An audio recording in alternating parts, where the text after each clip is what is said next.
I cannot believe this is episode 9. Yeah. Mhm. How do we get here? I don't know. Things kinda happened fast and slow. Fast, slow, craziness. We're Yeah, here. It's we exciting. are, and for those who are, maybe joining us for the first time, maybe the title caught your eye, we have 8 other wonderful episodes for you to dive into, to learn about, and this is one of our last episodes for this season. After this, we have one more, so stay tuned for our finale, which is on the 21st. Um, but yeah, so all of that to be said, episode 9. Episode 9. Episode 9. Do you want to introduce the title for today? What we're going to be talking You know, about? yeah, I think the people demand it. So, episode 9 is Field Guide to Self Attunement, Breaking the Spell of Imposter Syndrome. I just got like diabolical. I was like, in my mind, I was imagining like, The what is this called? spell. Yeah, I was like, okay, Like spirit jazz hands fingers, but it over came here. out. They're like maniacal, evil little fingers. So Oh. Jen, I'm assuming the breaking the spell might be bringing some of this, wizardly energy. I mean, Uh, actually, it is though, because that's really what it feels like when you finally conquer mhm. what you feel like is holding you back, what you were so afraid of. It's like, I shall smite this and move forward. Like, you just feel like so empowered. Yeah, Um, trusting your magic, trusting the power that you have. yeah. Yeah. So as we do, we kind of ease into the episode with a little definition. But before that, a little check-in, a little hello and a little hi. How are you doing today? Hello. Hello and hi.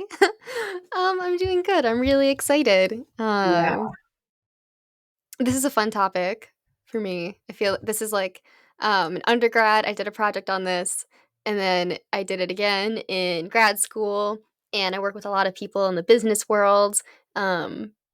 Also, a lot of parents, right? Like this talking about feeling like you are an imposter within the life that you've set up for yourself is something that a lot of people go through, and I'm passionate about working with my clients on this. So I'm feeling pretty good. I'm feeling excited. How are So you? all of this to say, Jen will be, I would say, maybe the expert today of this conversation, being that this is a niche area, it sounds like, something that she's passionate about. So you're all in for a treat learning from the master. Wow. Okay, so I see why you whenever I do this to Ronnie, Ronnie's always like, "Ah," like, "No way." So now I get it because that's a lot of pressure. But all of this to say, like myself, I have my own experience with imposter syndrome. I think it's an innately human experience. So if you find yourself struggling with this, know that you are not alone. Um, and oftentimes, it's not necessarily all bad that we're experiencing this imposter syndrome. We'll kind of get into the duality of imposter syndrome and how it can, push us or deter us, depending on how it's coming up. Um, but I did not check in. My check in is I'm doing well. It is my birth week. It is Gemini season. It's Pride. Like, come on. Like, the worlds are colliding, aligning, whatever you want to say, but it's all here. So I'm feeling pretty damn good, to say the least. Yes. um, but yeah, so we're going to start by defining this. We have the definition from Oxford Languages. Jen, might you take it away? Yeah, I actually like Oxford this time, All proud right. of them. They're getting their stuff together. We love it. So they define imposter syndrome as a noun. I agree. Good start. Um, I and concur. they define I concur. And they describe it as the persistent inability to believe that one's success is deserved or has been legitimately achieved as a result of one's own efforts or skills. Yeah, good job. I just think that the definition is a little funny, like a little haha. People suffering from imposter syndrome may be at risk of anxiety. That's their Yeah. example Yeah, sentence. literally. I was like, oh, really? Who would have guessed? You don't Uh, say. You don't say. yeah. And when we talk about this anxiety, um, it reminds me a lot of cognitive dissonance. And when I learned about cognitive dissonance, my professor rubbed his fists together like a brain because you can put your hands together, it looks like a brain, and Mhm. rubs his fists together. because it really is like you're bumping up against yourself and you're feeling this friction about what to do. And a lot of times that friction can cause us to turn to our flight, freeze, or fawn response. Um, and we basically just end up being stuck. We don't make the progress or step toward or enter who we really are and like what we're capable of because of this dissonance, this friction that we're experiencing that's causing us to feel like we're imposters within the lives that we've created for ourselves. Mm. And like just hearing that, like I'm hoping that you can all understand because like I'm hearing that and I'm like, yeah, like that's so hard. That's like such a difficult space to be in where you are being triggered by your own experience of the world that you've created or the life that's kind of, began to develop around you. I think it's also really important to notice, like, if you find that you are someone who goes between like high anxiety and then like periods of numbness, like, that's pretty clear that your window of tolerance is, in some way, you're out of it. Like, you are not in your window of tolerance. And that's not self failing either. It's just giving you information about how this imposter syndrome is truly interacting with you and your systems. Um, so yes, all of the compassion for you as we work through this. Something to keep in mind, I would say, as we are diving into this conversation, is definitely some curiosity, playfulness, kindness toward yourself. I know it's hard to cultivate that. Sometimes, if it's difficult to cultivate love toward yourself, you might envision how you take care of a fluffy pet that you like, or how you would love on a friend and try to turn some of that toward yourself because the capacity to do it's already there. We're just not giving it to ourselves. Mhm. So, with that being said, Jen, do you have like any personal experiences or do you have any like tales you might be able to share with us about how other people might be experiencing imposter syndrome? Mm. Sure. Well, I won't share anything specific, but I can tell a tale. Yeah, cool. Um, so let's say you are super excited. You are graduating high school. Mm, You're applying to colleges, and you don't get into any school, but you get into one. mm. It's your top choice, Hell yeah. right? Okay, so that's one way people might think of it. If there's maybe self-efficacy present or self-worth is doing well. Um, but if you're feeling down on yourself, you didn't get into any schools, you open this letter, a common response might be, "This must be a mistake. Mm, Why me? Are they sure? Why is this top school seeing my value, but all these other ones did not?" mm, So now imagine how you show up to the space. Do you let yourself go or do you say, "I'm too much of a failure, I'm not ready. These 11 other schools didn't think I was ready. I'm going to go to community for the first couple years." Which that in itself, like community is a great choice. absolutely. You get Save free, money. yeah. You get to like you live at home, maybe save some more money. It's a Saves great that experience. You still get to cash. learn, like you're learning. Yeah. Yeah. But if you are doing that college track, right, that 4-year degree is like what you have your eyes on. Um, Yeah. And even though you do have that acceptance letter, your eyes are off the ball. You're out of you shift from being in tune with what you envision for yourself into I don't think I belong in those spaces anymore. And you see Mm. yourself and your dreams from the outside instead of yourself being within it. Yeah, it's like you are no longer in the driver's seat. You are kind of looking from outside of the car. Yeah. Who's in the Mm, driver's seat? Who knows? I don't who knows? Who knows? Jesus, take the wheel. know. Absolutely. Ah. Um, and I think this is a beautiful example. It's really interesting to look at it from my own perspective. Um, and we can kind of get into that later, but uh, our perspectives really do paint our experiences. And believe me, I have had my fair painting of those impostery, overwhelming, miserable, shitty, not feel good types of responses. And I've also had the other, like the opposite end where it's like, oh, okay, like why not me? Like, so Mm. there's we can there's room to grow and to move and to like stretch and to like give ourselves some space. I'm so happy you brought this up because I think everyone can experience that where like there's I'm for sure I belong here. Like or like why the heck didn't they hire me? Like I know that I was a perfect fit for this job. I'm overqualified for this job. Y'all. Um Jen's and hitting so all my examples.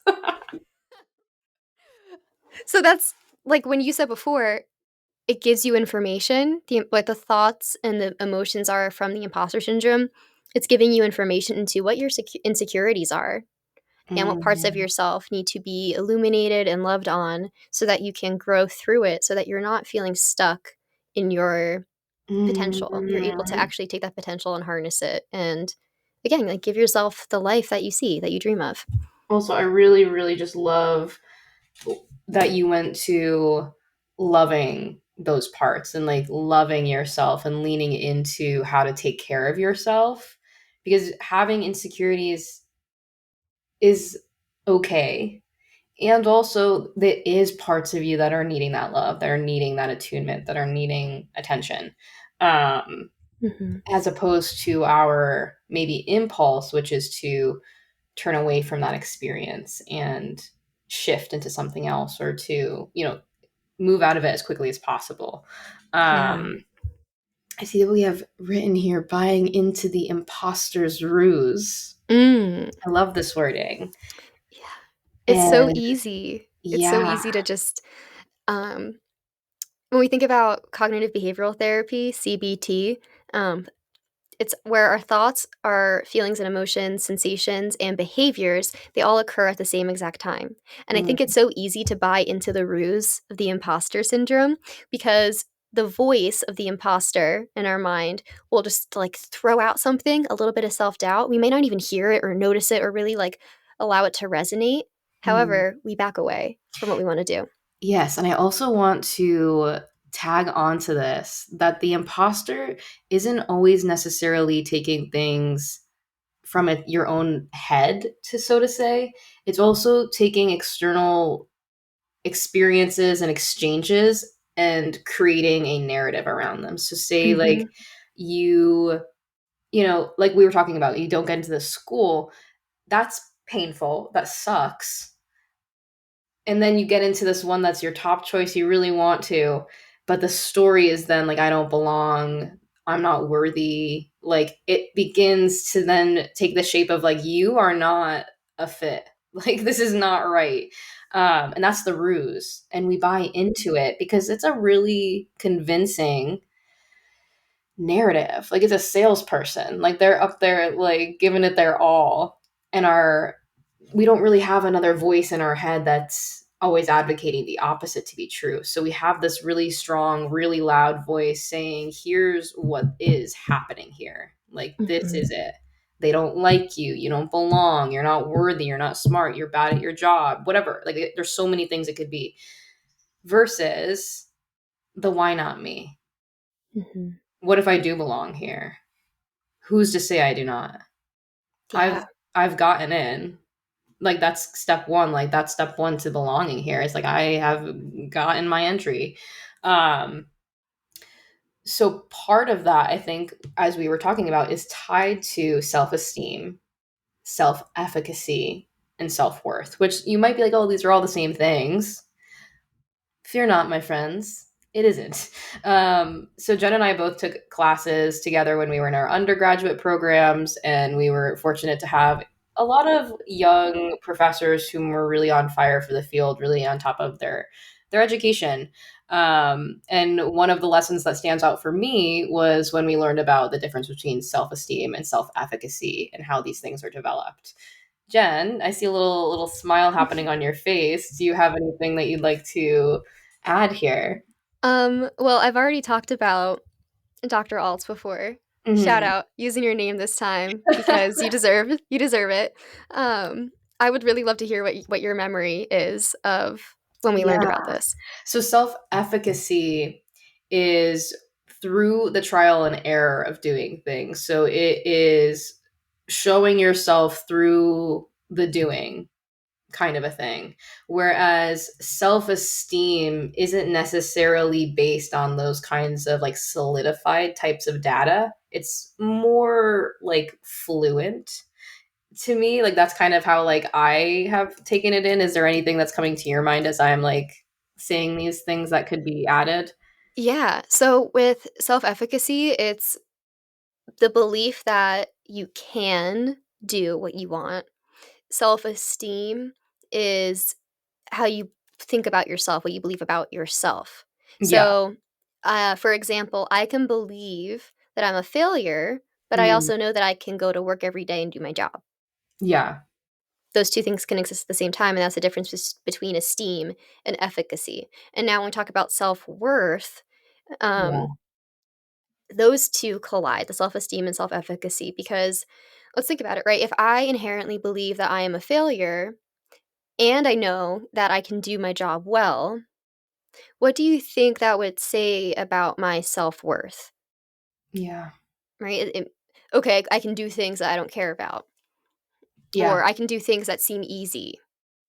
And all of this is really from the perspective of that imposter telling you that what you're doing isn't good enough, it's not worthy enough, you're not gonna get where you need to go, when you're really like you're if that imposter could be given the chance to take away take away the talking stick Yeah. from the imposter syndrome, and you allow yourself to be embodied in where you are now, the little things that you're showing up for every day. Say it's an internship.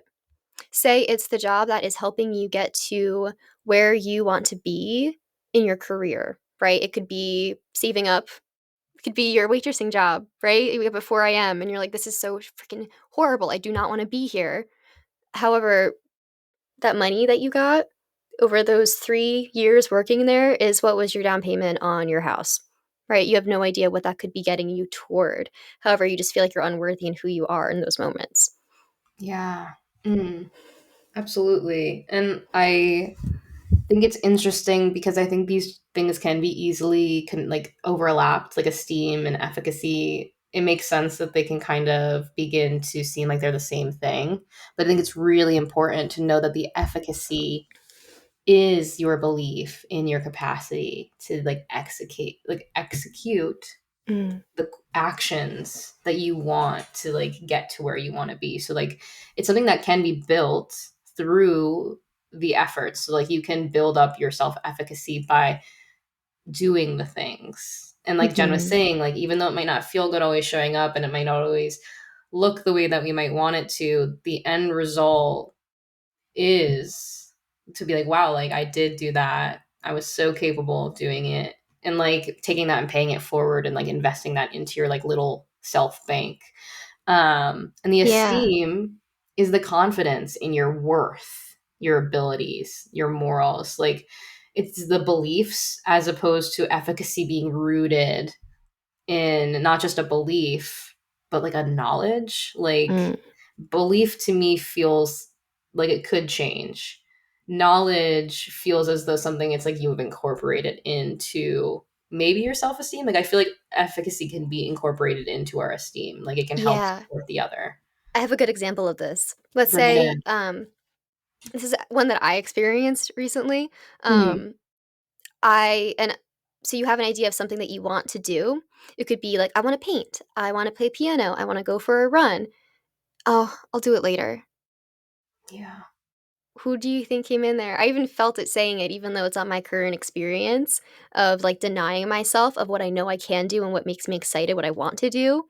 Yeah. But my self esteem decided to come out and say, no. And that's exactly how I felt. I felt like a "no, later" type of thing.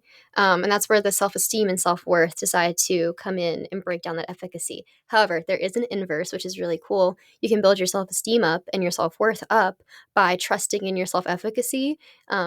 I think we've talked about this before too, earlier in our season.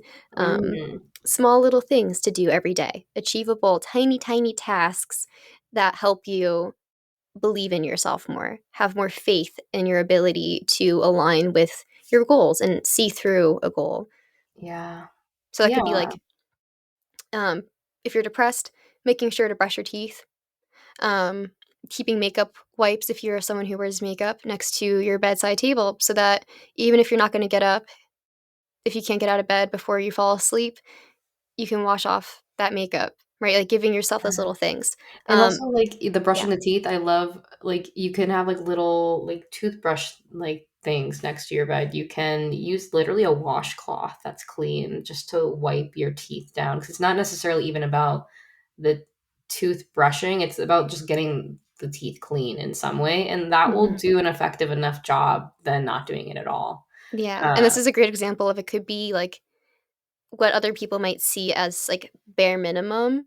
As long as you're giving yourself access to achieve what's been hard for you or what's been giving you that cognitive dissonance, that friction within your mind and your emotions and your body, that can help you build that trust in yourself. And that building that trust is what gives you the self esteem. Yeah. So, like, know that both things take time to build. Hmm. We're talking about like these voices that are happening in our head, and like I like to think that self-efficacy voice in your head is the voice that's aligned with health and like your well-being, that's able to be like, no, I can go for a run. I'm going to do the run, or I am going to do this thing. They can like Jen was saying, really work together, and they can have a relationship where they impact the other in some way. Hmm. um, so yeah. Uh, and the nice thing about this that I wanted to talk about with ourselves is that we are inherently worthy. Like, our self-worth is not something that we have to necessarily acquire or seek outside of ourselves or search for or buy. There is worth regardless of if you're able to see it right now. That's the thing about worth. It's there even if we don't think it is. Hmm. Um, so Ooh, take that. I can go down the rabbit hole with this. Well, Um, what rabbit hole? Jump. the the attunement. I'm not gonna jump. I'm gonna like Hop. um, what's it called in rock climbing when you start coming back down? You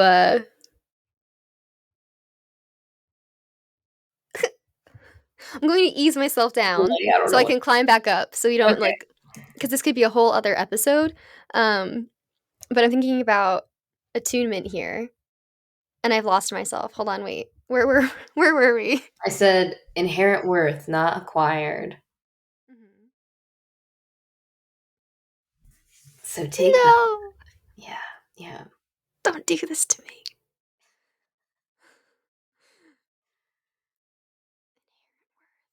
We're worthy as we are. Attuning, Mm. self attunement to that worth. Okay, I got it. I got it. Attachment. That's why I got so excited. Attachment theory is like Ronnie and I's baby that that brought us together into working together within the field. But anyway, it's really important that we have an attachment figure that attunes to all of our emotions as a child in order for us to feel like we can attune to ourselves as an adult.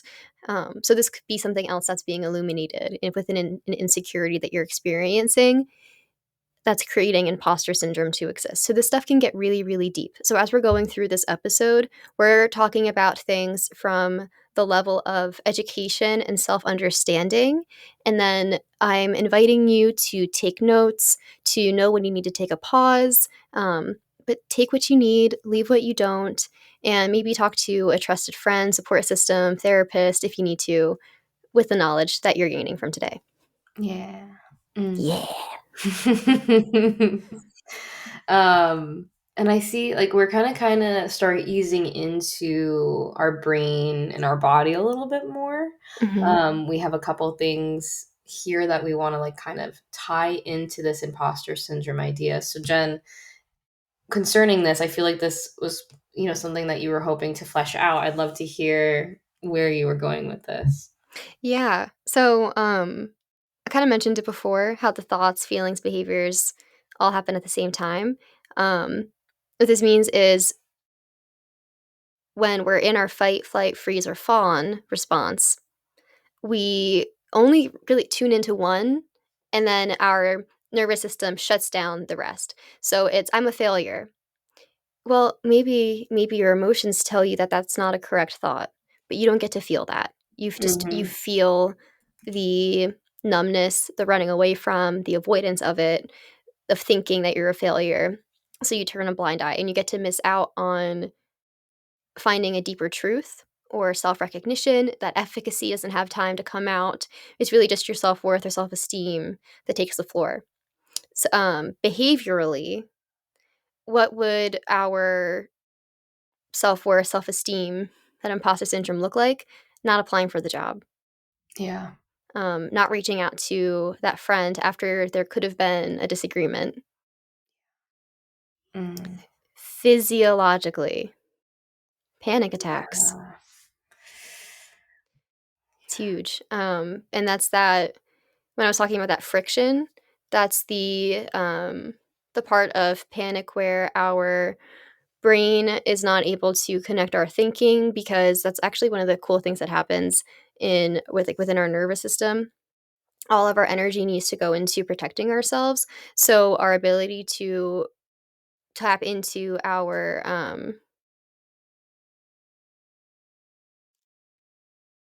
man, today's not my day with remembering That's things. okay. That's all right. You're What's talking that about part? the physiological. Yeah. Um, give me 1 second. Okay.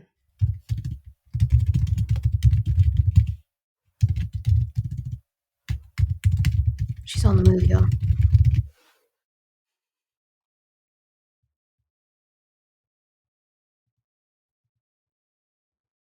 Okay, I got it. All Yay. right. So it's basically, I knew that it wasn't just the prefrontal cortex. It's the entire frontal lobe. It has like a communication where Yeah. it says nope. Literally cuts the wires, and you're not able to complete your thoughts. Um, Yeah. so physiologically, our body takes over, and that's where the panic can come in. So that dissonance that we were talking about before, it leads into the physical feeling of unwell, not Mm. aligned, needing to show you that something is wrong here.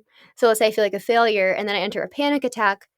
Well, that's why, right? We removed the sensation of the connection between the thoughts, the sensations, and what's going on with our belief system about Mm. ourselves. And then lastly, there's the emotional side, which ties into, like, so we say, I feel like a failure. Cognitive behavioral therapy would say, no, you don't. You think you're a failure. How are you actually feeling? Yeah. You think you're a failure. You're Hmm. thinking it. And the Mm. emotions might be distrust. You could be feeling hurt, disappointed. And that's like, so uncovering those tiny little pieces can be really helpful. It's like, okay, so why are you feeling hurt? I didn't achieve a goal that I wanted to. Why are you feeling disappointed? I really thought I could do this and I didn't. Yeah. Mm. And again, it's giving you the information that you need. To be able to lean into how you're going to take care of yourself in these moments, what you want to be doing, right? Because it shows you, oh, actually, I'm not a failure. I'm just feeling really upset and disappointed because I had a dream and it's not being realized yet. I'll get there. Mm. Mm. Okay, so I'll get there. I want to give the floor to Ronnie Yeah, there's because something that I also noted, and of course, my brain's going to do the thing where it's like, imposter syndrome. I wanted to talk about how it physiologically feels because I liked your experience, like what you outlined for it, but I also wanted to like give like a more tactile expression of it. So like for me, how I experience imposter syndrome, it feels like it's like having someone sitting behind you and critiquing all the shit that you're doing in live action while you're trying to do the thing. So like it's not even like you're not doing it, like you are, but you have someone being like, "You suck, boo, you're really bad." mhm. And you're like, show me your face, and they won't. Or there's the other part of this experience where like you want to crawl outside of yourself. It's like almost wanting to like unzip this suit and like crawl out of you and like scurry away so that that can be left to do the thing and you can stop. Yeah. um Jen, are either of these like descriptions landing for you? Oh, Totally cool. yeah. No, uh they are. It's like the example of, like, when you're really nervous to give a speech, people say, "Well, imagine everyone else in their underwear." It's Yeah. because, like, "Oh, you look silly," right? That's how you feel like you're being silly, like you don't belong there, so you make everyone else on the same plane as you. Yeah. Yeah. Yeah. Mm. Okay, so it sounds like for you, you know the imposter, or you're able to identify it pretty well, recognize the voice or the shift within yourself Yeah. that says, "Okay, I don't actually believe this. This is imposter syndrome talking to me." Yeah. Is that right? Do you have that relationship to it? Yes, like, I'm able to identify that as a part. So, can you repeat that question just so I can, like, fully Yeah, gather my thought on it? sure. From what you were describing, it sounded like you recognize what that voice is or the otherness of the imposter when it enters your Yes. Yes, yes, yes, yes, awareness. Okay. yes. Okay, I'm back. I'm back, baby. All right. So, the reason why I think it's really important that we're talking about it this way is because we need to recognize that the imposter is not us. What happens when we have the imposter syndrome pop up is that we begin to blend, which means that we like become one with the imposter. We are no longer able to recognize that it is like an external thing to us. Um, and we believe that it is us. So we're like, we are the imposter. But what if you're not the imposter? Are we able to externalize and observe this part in action? And the reason I ask this is because if we are able to begin separating ourselves from this part, and not to be angry at it, like we're not coming at this part being like, "Ugh, bro, I hate you, you suck," because like, what is this part gonna do if we are like mean to it? Like, what do you think is gonna happen if we start like fighting with this part, Jen? Oh, it's gonna win. It might not like who's to say even win? It's just gonna like it's really good at being angry and like being mean Yeah. to you and like You're gonna have those, like, one of those thought tornadoes, one of those spirals where you'll try to, like, combat it and say, "Well, I've done this before," and then the imposter syndrome's gonna say, "Ha ha ha, but you also failed at this, which is the same thing as that you said that you did."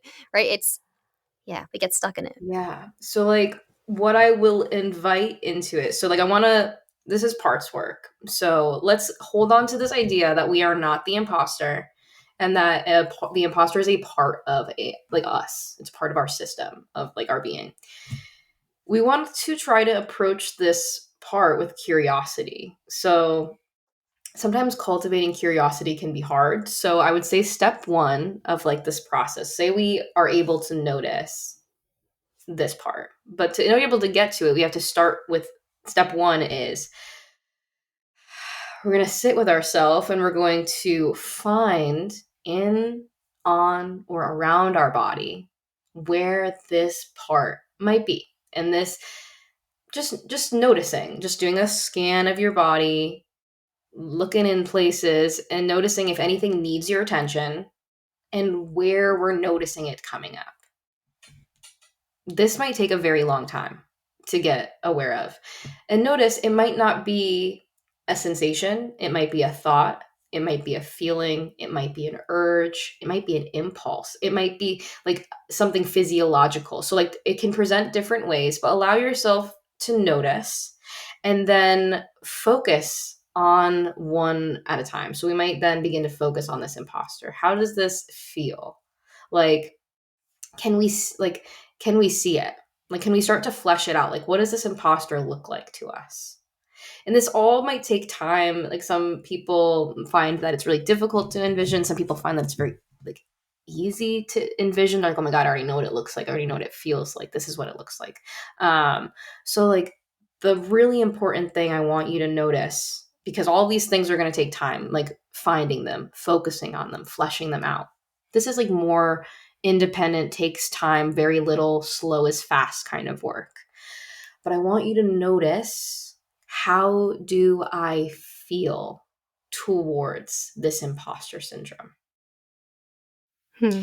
And if we are, and like, I'm going to give you some options of how you might feel, but know that if it doesn't fall into this ballpark, It means that the second part is influencing our thoughts. So, what this means is if I'm not feeling calmness toward this part, if I'm not feeling clarity, courage, connection, confidence, creativity, compassion, or curiosity, any of these 8 C's, but I'm really going to hone in on that curiosity and maybe some compassion, mostly curiosity. We want to be open to this part. If these things are not present, we are blended with that part and we are being influenced by it. Mm.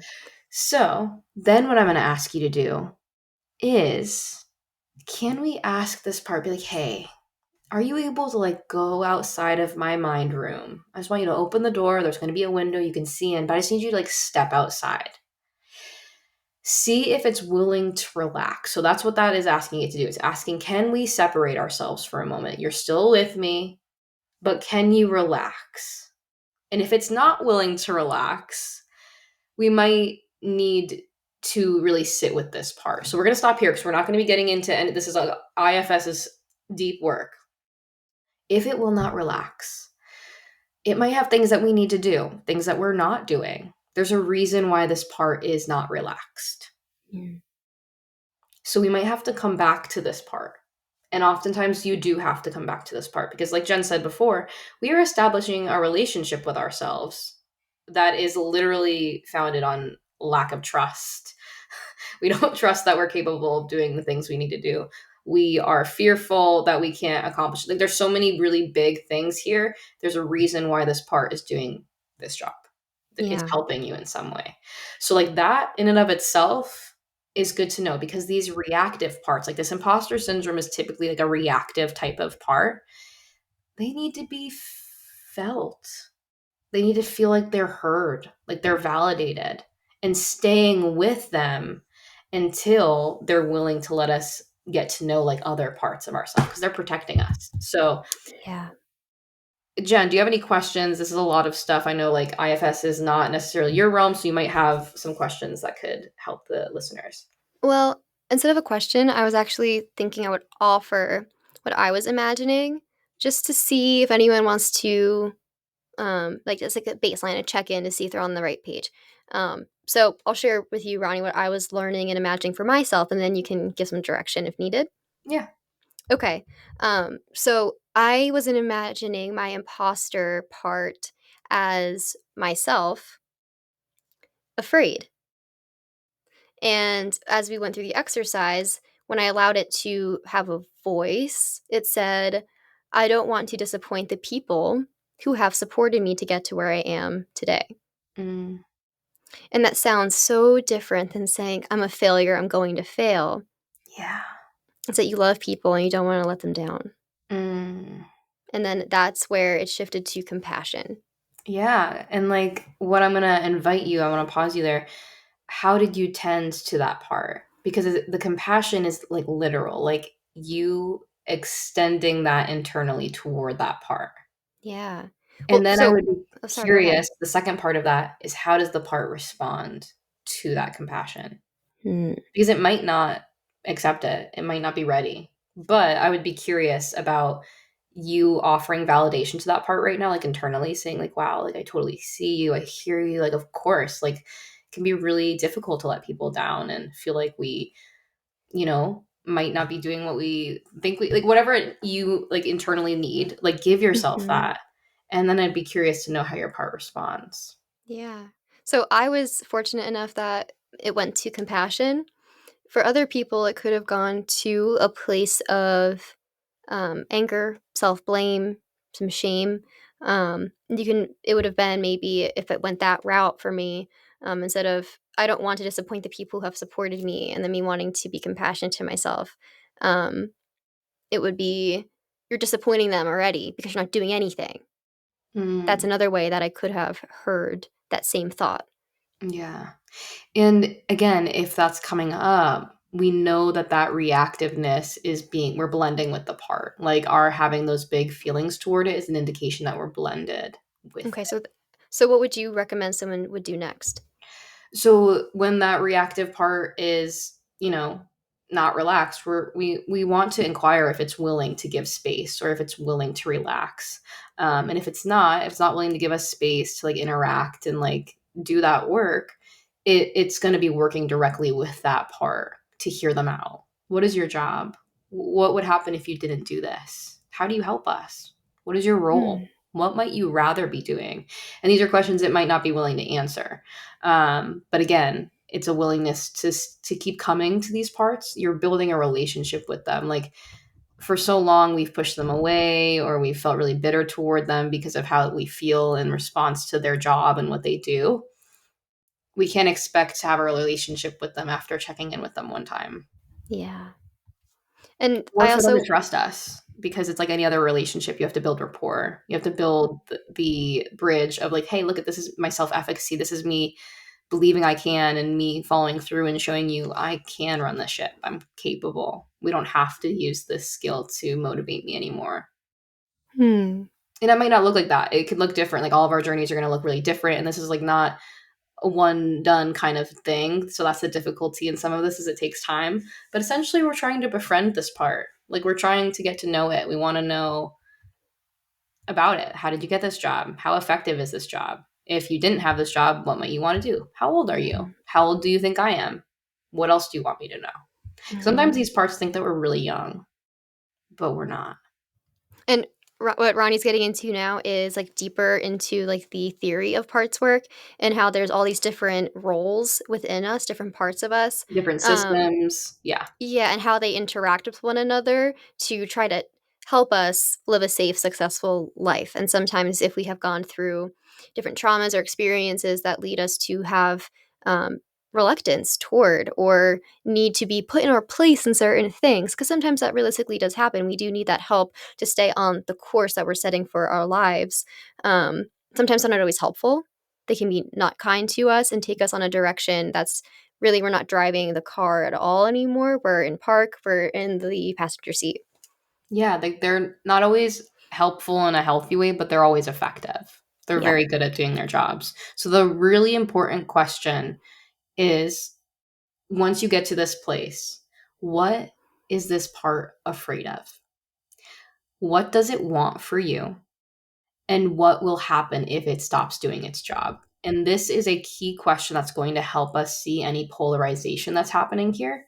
Um, Let me just get like the standard definition of polarization so that I can tell y'all in a nice way. Um, let's see. So I don't have my handy dandy book right in front of me. So when parts are polarized, it means that they are opposite of each other. So think of like this north and south pole. We see this in therapy rooms when our clients are indecisive, ambivalent, or are holding two seemingly opposite beliefs. So they Mm. tend to be an overcorrection, but we all kind of experience these to some degree or another. So they're very not uncommon. We all kind of have them, but just know that it's like these seeming opposites. And the answer that they do, I really like this example of two responses that you might get in response to like, what does it fear? If I stop feeling anxious, I'm afraid that the suicidal part will take over, or it will reveal the exile that it protects. So these protector parts, what is what we're talking about. An imposter syndrome is like a critic and it protects us. And they're usually protecting all these like little precious gems that have been harmed that are holding on to really heavy burdens and stories. So like they don't want to like let you in because that's very vulnerable. And then if I stop feeling anxious, I'm afraid Jane will feel all alone and worthless. So these are responses that you might see, and they're different. Like these are two different things. And the one you can hear, if I stop feeling this way, this other part's going to take over. But what it's Mm. saying is if that happens, what if it reveals this part I'm trying to protect that I don't want touched? It's too Yeah. tender. It's too much. If my imposter syndrome stopped doing its job, I might let down the people around me. That's sounds like a part that's not blended. But if it was, if I stop feeling like an imposter, I'm afraid that this other part might take over. I'm afraid this other thing might happen. Then, yeah. Hand has been raised. Well, I think it'd be really helpful here to also say, like, from the like a different lens, really what we're saying here. So from the Yeah, cognitive behavioral therapy lens, um, the parts are our core beliefs, and a lot of times we say, "Well, I can't just get over it. I can't just let it go and leave this belief behind me, even though I can logically say that it's not helpful." So the belief is, "Well, I need to be really hard on myself, otherwise I will let everyone in my life down." yeah, Um, but I think it's really helpful too because if we're able to lean into what it has to say, like really push that boundary, push through that dissonance that we're experiencing, it gives us the insight into what we need yeah, to help ourselves feel held by ourselves, to feel like we're capable, and to begin to trust ourselves as we step into who we are, like shift back into the driver's seat. So I'm not saying, okay, cool, I'm going to go be some big hotshot executive. No, I'm saying I'm just going to allow myself to be Jen yeah. and see what Mm, happens next. Like I am inherently not a failure. I've existed every single day. I've done it. I'm doing the thing. yeah. I'm Mm, here. I'm giving myself a chance. I believe in me. So, yeah. It's a very interesting thing because you'll notice that these parts come up in different areas of your life. They'll have different cycles, so different things will trigger them, and you'll have different cycles of shame and impostery. Um, and it's interesting to note those as well. Like if you can start noticing when you feel like an imposter, that can be data to start noticing in what areas of my life might I have like a shame cycle or might I have a mhm. imposter cycle happening. Um, Yeah, is it are you hearing it in your thoughts, like, "Oh, I'm a loser?" Are you feeling it? Do you feel like you're an outsider, like you don't belong, like there's just something that's not yeah, right in the space? Is it in your behaviors? You're paralyzed and can't go to the event, or you leave right away? yeah, Are you on your phone the whole time so that you yeah, I'm there, but you're avoiding the interactions? Try to tune into what your lived experience is trying to tell you. yes. I love all of this. This makes me think of our actions confirming those belief systems. So, like, it's perpetuating this story that we have because, like, the Mhm. way that we're showing up in the space is also attuned to that story. So, like, I think of like going to the gym and like feeling like you don't belong there and you don't know what you're doing. And then you walk around in that same kind of energy. Whereas, like, what's the opposite of that is like showing up to the space, being like, there's a bunch of machines here. I'll figure it out. It's not that, like, I'll get something done. Yeah. There are different energies to show up to a space with. Even if that imposter syndrome's in the back of our mind, we can still show up differently. Like we can embody a different space. So it takes time. Again, Yeah. separating these parts takes a very long time. Jen and I have been, Jen's been doing it through her avenues and I've been doing it through my own. Like we can all come to this through different means. But externalizing this, you are not the imposter. Like we really want to build up that healthy voice. We want to encourage that other voice to be a part of the conversation and not let the imposter constantly be running the ship. Yeah. But I think I I mean want to kind of move away from the parts work. I know it can be really dense. I know it's a lot of information. I don't want to like drown us all in it. So like take that, absorb it, see if there's like anything from it that like sticks and like take it. But mhm. we have this really great example that Jen has kind of cultivated for herself about the anxiety perspective. So we started talking about the purpose of fear being a protective agent. It's trying to help us, which means it's adaptive in nature. Um, and the question we have here, do you need protection from your potential? Mm. And that's a Jen question, y'all. So, like, I'll let's, say it again. Yeah. yeah.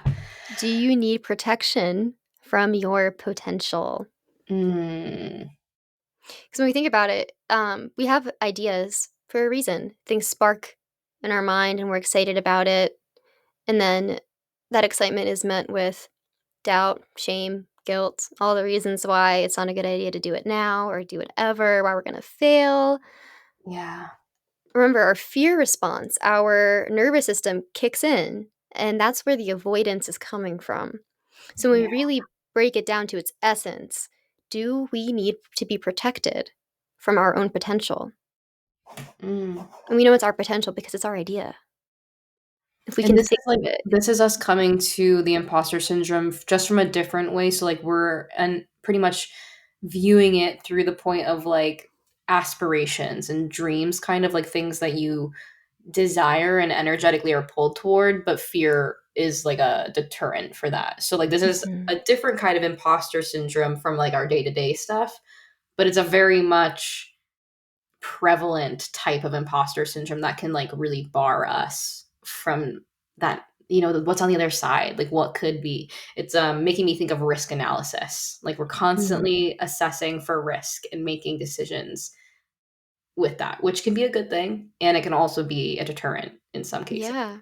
It can cause us to become stagnant. Oof. When Mm, we hear that, it sounds like it's a conscious choice to stay where you are. yeah. What's happening with imposter syndrome, it's an unconscious choice. However, that's the result. So you're sitting here, and this is the big dissonance, big friction. You have all of these dreams, aspirations, desires that you see for yourself that you want to pursue. However, you're fearful of pursuing it and you become stagnant. Yeah.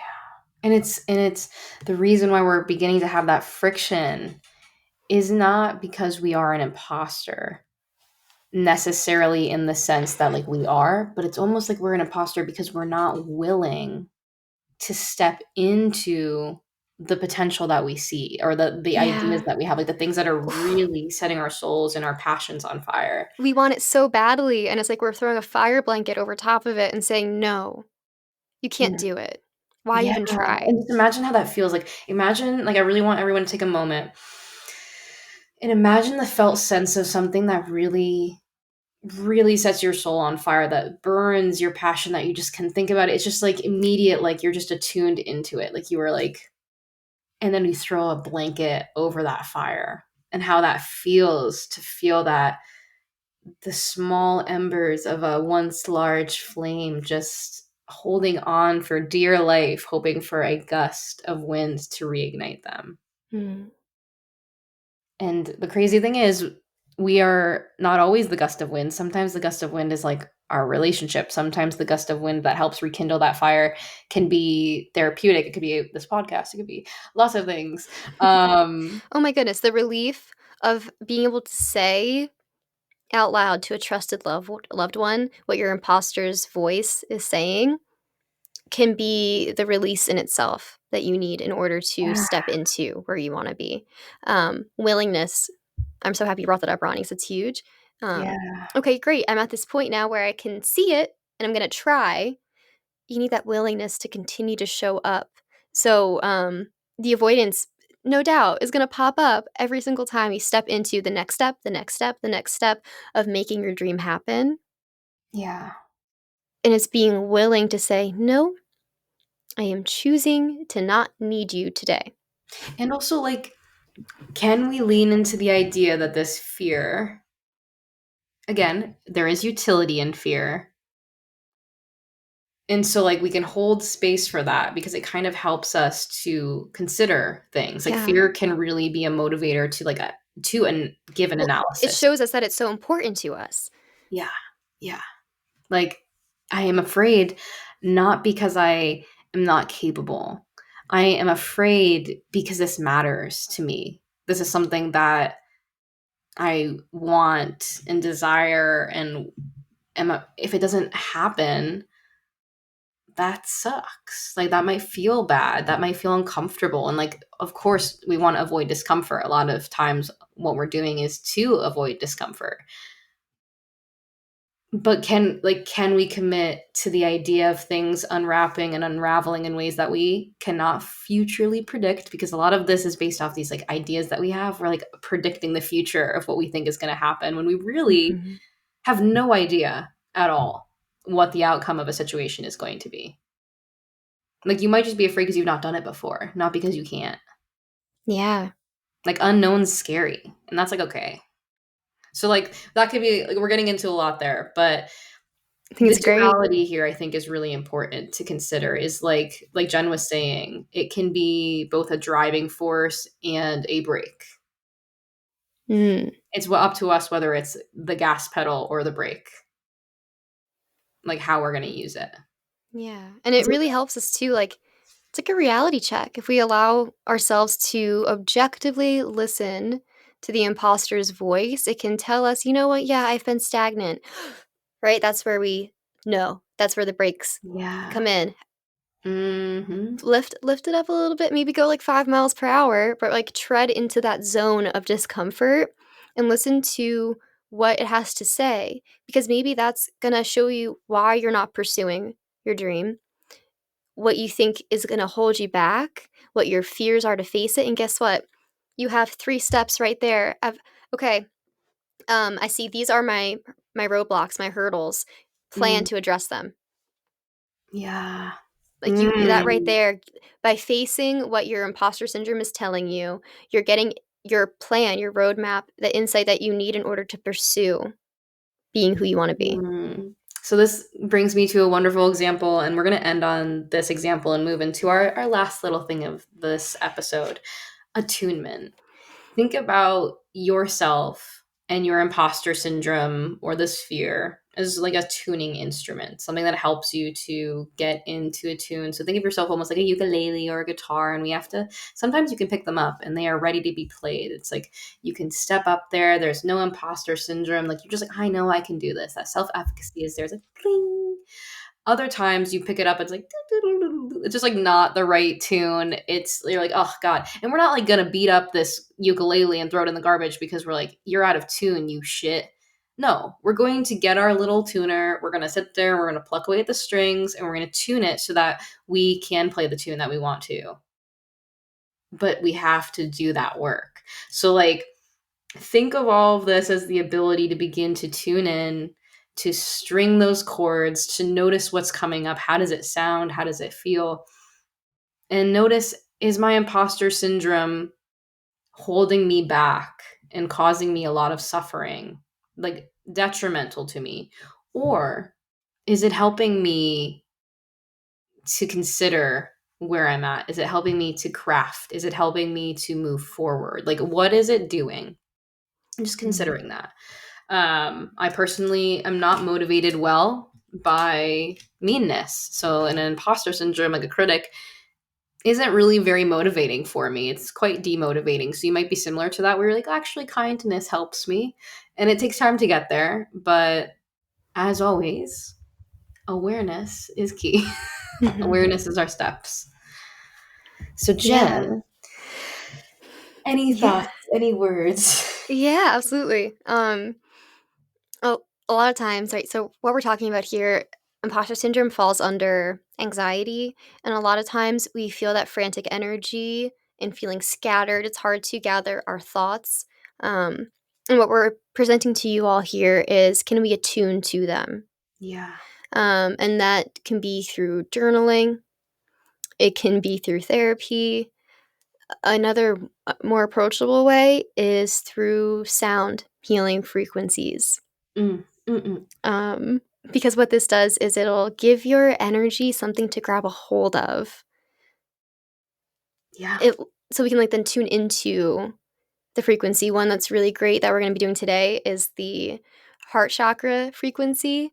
Um, and this will allow us to experience that stillness and attunement with ourselves, because it's going to pull everything in, kind of like a hug around you as you allow the tone to wrap itself around you too. Mm, mm, mm. I feel so good, like a little snug hug. Yes, Yeah. stones. And if you don't know a lot about the heart chakra, the heart space, Ronnie found a really helpful description of it. Ronnie, if you wanted to share that.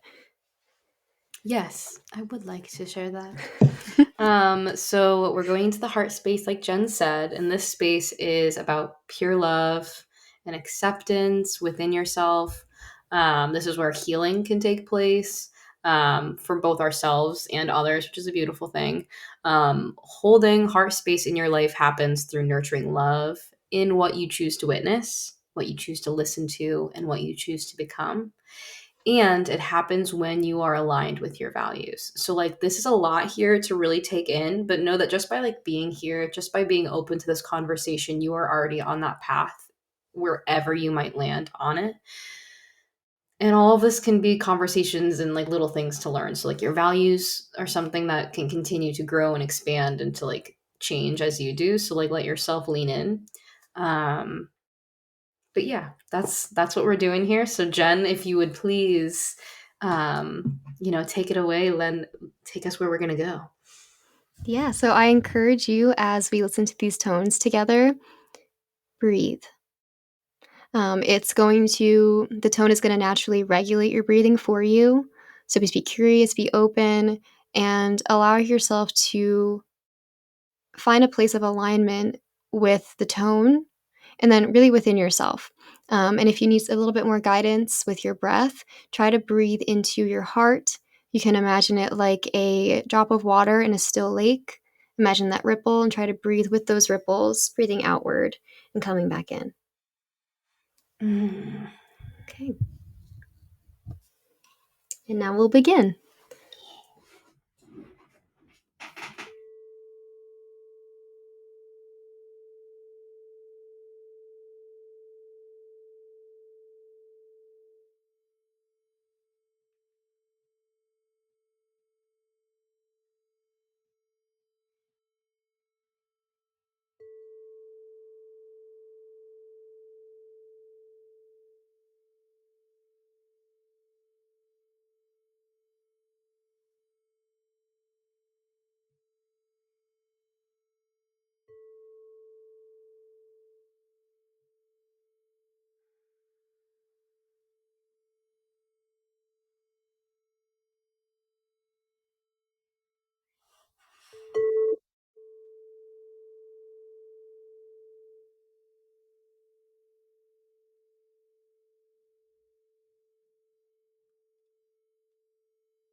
Maybe if you find that you are zenned out right now, you begin to make your way back, taking with you whatever you took from that.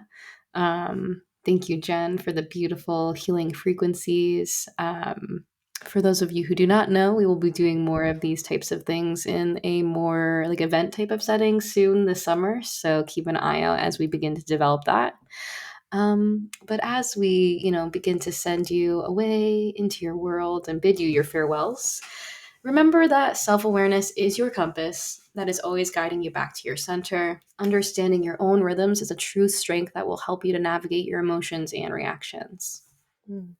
Join us next time as we dive deeper into the human experience. And until then, breathe, find balance, and know that you're not alone on this journey in self attunement.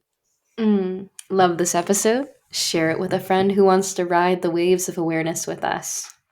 Thanks for tuning in. Stay mindful, stay present, and keep exploring the extraordinary world within. And until then, we'll catch you on the trails. Catch you on the trails.